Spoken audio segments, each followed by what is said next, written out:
ನಿಮ್ಮ ಹಳೆಯ ಒಡವೆನ ಅಧಿಕ ಬೆಲೆಗೆ ಮಾರಬೇಕೆ? ಅಟಿಕಾಗೆ ಕಾಲ್ ಮಾಡಿ 8880 ಅಟಿಕಾ ಗೋಲ್ಡ್ ಕಂಪನಿ.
ಇನ್ನು ಸಿದ್ದರಾಮಯ್ಯವರು ಸಿಎಂ ಸ್ಥಾನಕ್ಕೆ ರಾಜೀನಾಮೆ ಕೊಟ್ಟರೂ ಸಹಿತ ರಾಜ್ಯ ರಾಜಕಾರಣದಲ್ಲಿ ಸಿಎಂ ಸಿದ್ದರಾಮಯ್ಯವರು ಇದ್ದೇ ಇರ್ತಾರೆ.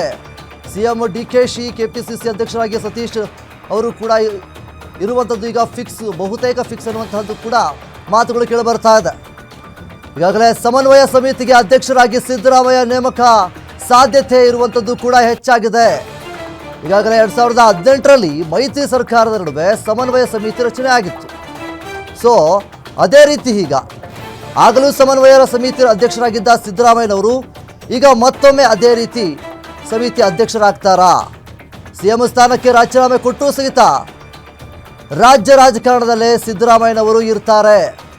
ರಾಜ್ಯ ರಾಜಕಾರಣದಲ್ಲಿ ಈಗ ಸದ್ಯದ ಮಟ್ಟಿಗೆ ಸಾಕಷ್ಟು ಬೆಳವಣಿಗೆಗಳು ಆಗ್ತಾ ಇದೆ. ನಾಳೆ ಸಂಜೆ ಅಥವಾ ನಾಡಿದ್ದು ಕಾಂಗ್ರೆಸ್ ಶಾಸಕಾಂಗ ಸಭೆ ನಡೆಯುವಂತಹ ಎಲ್ಲ ಸಾಧ್ಯತೆಗಳು ಕೂಡ ಇದೆ. ಸಿಎಲ್ಪಿ ನಾಯಕನಾಗಿ ಡಿಕೆಶಿ ಆಯ್ಕೆ ಮಾಡಲಿರುವ ಶಾಸಕರು ಒಂದಿಷ್ಟು ಶಾಸಕರನ್ನ ಆಯ್ಕೆ ಮಾಡ್ತಾರೆ. ಜೊತೆಗೆ ಬೆಂಗಳೂರಿಗೆ ಬಂದ ಬಳಿಕ ಶಾಸಕಾಂಗ ಸಭೆ ನಡೆಸಲು ತೀರ್ಮಾನವನ್ನು ಸಹಿತ ಮಾಡಿದ್ದಾರೆ.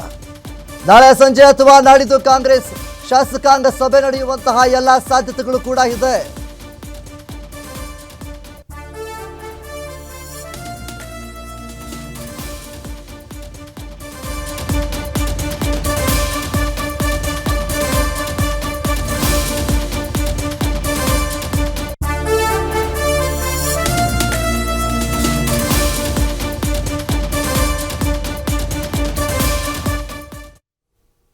ಇನ್ನು ಇದ್ರ ಬಗ್ಗೆ ಹೆಚ್ಚಿನ ಮಾಹಿತಿಗಳನ್ನು ನೀಡೋದಕ್ಕೆ ನಮ್ಮ ಜೊತೆ ಗ್ಯಾರಂಟಿಯ ಸಂಪಾದಕರಾದಂತಹ ಸತೀಶ್ ಅವರು ಮತ್ತು political bureau head Maruti Pavagada ಅವರು ನಮ್ಮ ಜೊತೆ ಇದ್ದಾರೆ.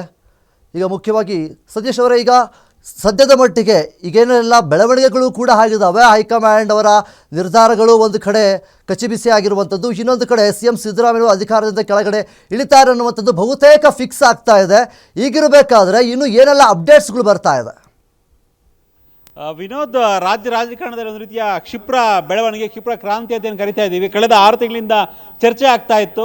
ಸಿದ್ದರಾಮಯ್ಯನವರು ಬದಲಾಗ್ತಾರೆ, ನಾಯಕತ್ವ ಬದಲಾವಣೆ ಆಗುತ್ತಾ ಇಲ್ವಾ ಅನ್ನೋ ಒಂದು ವಿಚಾರ ಸಾಕಷ್ಟು ಚರ್ಚೆ ಆಗ್ತಾ ಇತ್ತು.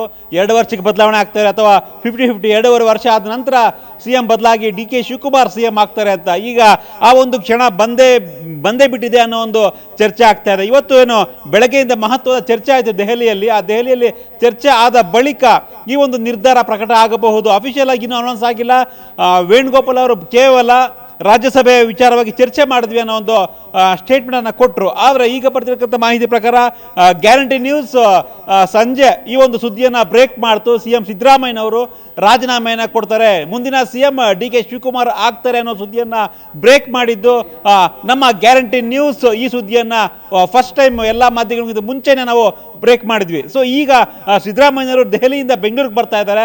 ಅದಾದ ನಂತರ ನಾಳೆ ಸುದ್ದಿಗೋಷ್ಠಿಯನ್ನು ಮಾಡಿ ಅಫಿಷಿಯಲ್ ಆಗಿ ಈ ಒಂದು ನ್ಯೂಸನ್ನು ಕನ್ಫರ್ಮ್ ಮಾಡ್ತಾರೆ. ವಿನೋದ್ ಜೊತೆಗೆ KC ವೇಣುಗೋಪಾಲ್ ಹಾಗೂ ಸುರ್ಜೇವಾಲಾ ಇಬ್ಬರು ಕೂಡ ಬೆಂಗಳೂರಿಗೆ ಬರ್ತಾ ಇದ್ದಾರೆ.